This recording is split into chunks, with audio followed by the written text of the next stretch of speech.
when you do something in order to affect that, then the fact that it hasn't yet been affected gets in your way. When you do something not to accomplish that or not to affect that, but because it just feels good to do it, now you're on the right path. Mm-hmm. It's the motive that gets in the way. I'm loving you because I'm supposed to. Or I'm doing this because it will accomplish that. I'm going to work because work brings me money, and then the money will make me happy. So backwards. I'm working for the joy of interacting with others. I'm working for the fun of my own personal expansion. I go to work because it's nice to interplay with others. I like to have a point of focus because I like the expansion of my being. And oh, by the way, all this pleasure is also producing dollars. But you feel how you take the resistant part out of it? Yes. And so many are now willing to do a process. We always enjoy it when there is a physical manifestation, because the physical manifestation usually inspires the desire to do something about it. But usually the desire is to change the manifestation so that I can feel better, and that trips you up every time. You follow that completely, yes. Don't you? I do. It's difficult because sometimes I feel perfectly normal and wonderful, great. Then I walk past the mirror and I think, God, I've still got a long way to go. And then it starts all over again. Well, avoid the mirrors. Esther does it every day. I do. Avoid the mirror. Avoid anything that causes you to feel any discomfort. Just avoid it. Don't look there. Just don't look there. Don't look anywhere that doesn't feel good when you look there. I thought that by avoiding looking means I'm focusing on what I don't want as well. You sort of kind of are, but there's a difference between not looking and looking somewhere else. Look at what you want to see. Here's a good way of thinking about it. It will feel a little off the subject, but it isn't. It's right on. And because it will feel a little off the subject, it will be distracting, so it will be beneficial. So it's like wanting to feel appreciation. Wanting to be appreciated. So you're sort of looking around for evidence that you are being appreciated, which is really tricky because people are so fickle and they're not all that interested in you anyway. And so you sort of have to kind of make a spectacle of yourself to even get them to look at you. And so it's the hard way of going about it. But you can easily appreciate something. So when you're going for appreciation, rather than trying to get someone to shine it on you, you just shine it outward. So in the same way, focus where it feels good. Don't try to take the subject that doesn't feel good and make it feel good. Just focus where it feels good. Focus on what feels good. Focus on what feels good easily. And let the universe show you how quickly it responds to that. How quickly it responds to that. Okay. We were talking with someone many years ago on the telephone. Esther was doing consultations in those days. She had much more time than now for that. Talking to a woman who wanted something different than what we were giving. She wanted to know where what she wanted was, and she wanted to know right now. She wanted to know if we knew, she wanted to know where it was, and she wanted to know how to get there. And we knew she wouldn't be able to hear anything that we were saying because she wanted it delivered in a way that it never works. She wanted to defy the laws of the universe in order to get it. And so we knew that the only possibility we had of helping her was to help her into alignment. And we knew that the only possibility of helping her into alignment was to distract her from this wadded up vibration that she had going on.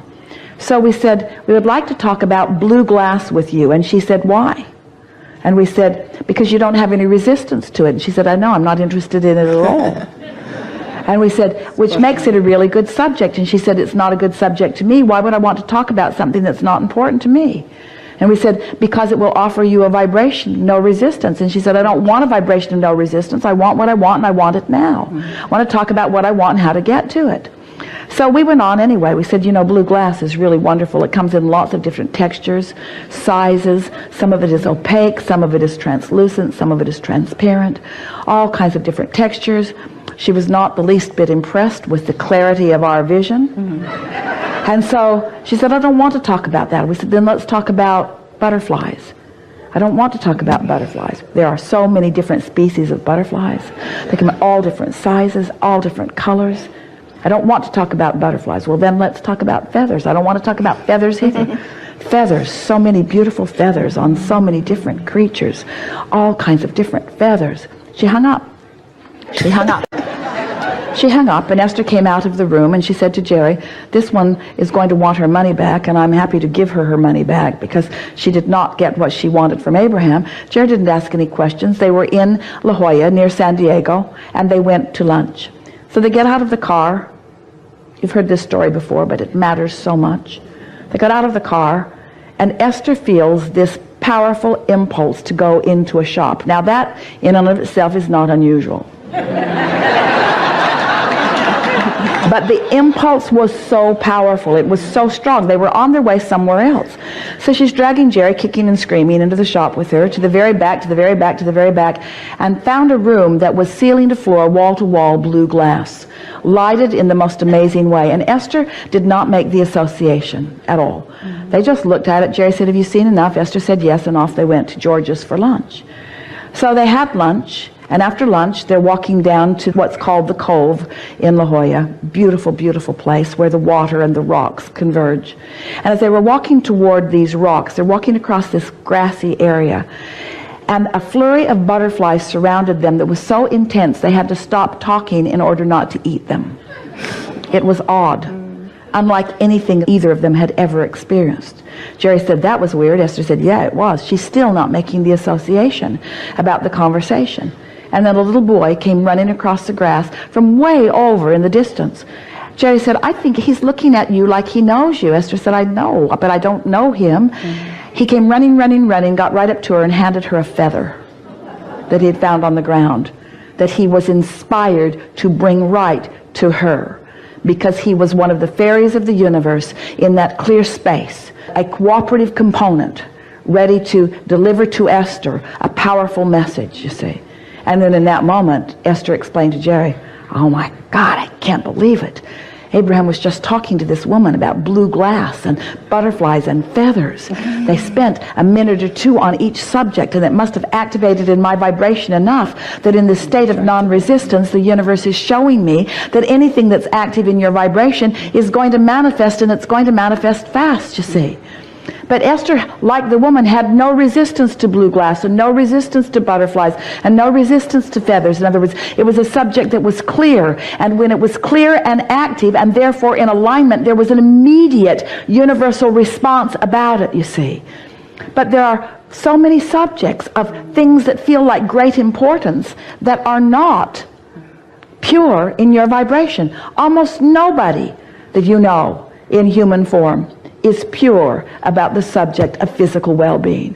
You've heard too much, you've seen too much, you know too much, you have weighed the pros and the cons of too many conditions, you've evaluated too much. There's too much that's active in your vibration for it to be that simple, you see.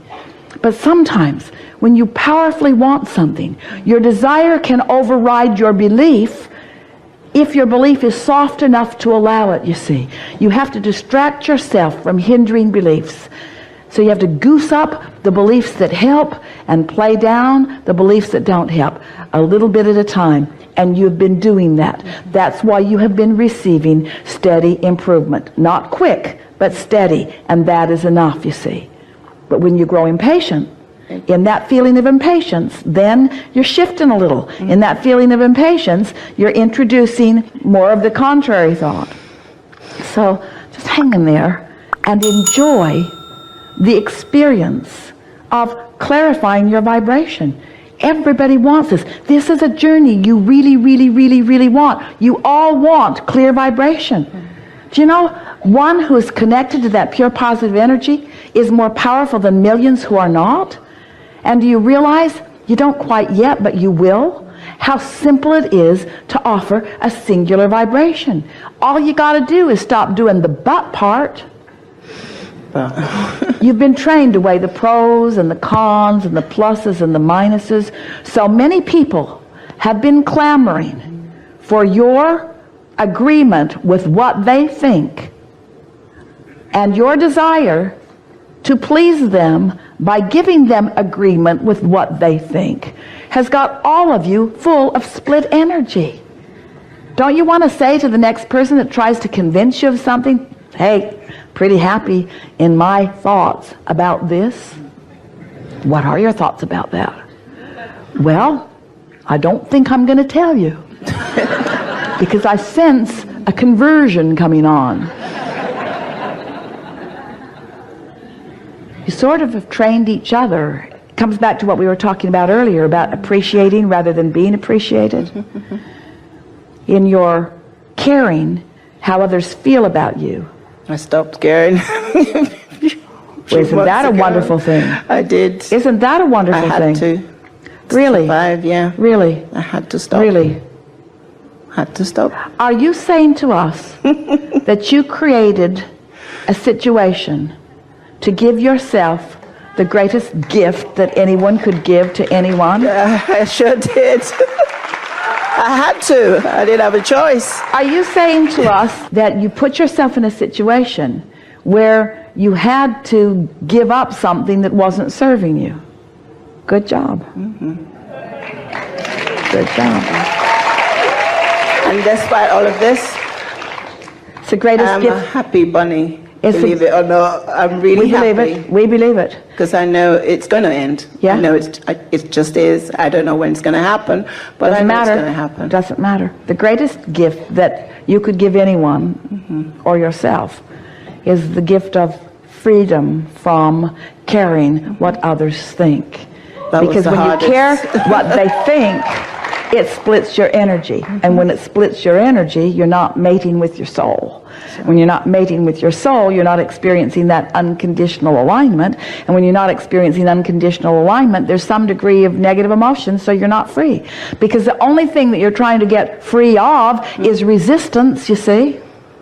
We think you're in the perfect place. We think you're having the perfect unfolding. We think you've helped everyone understand it more clearly. Wow. Yeah. It's good to get that confirmation.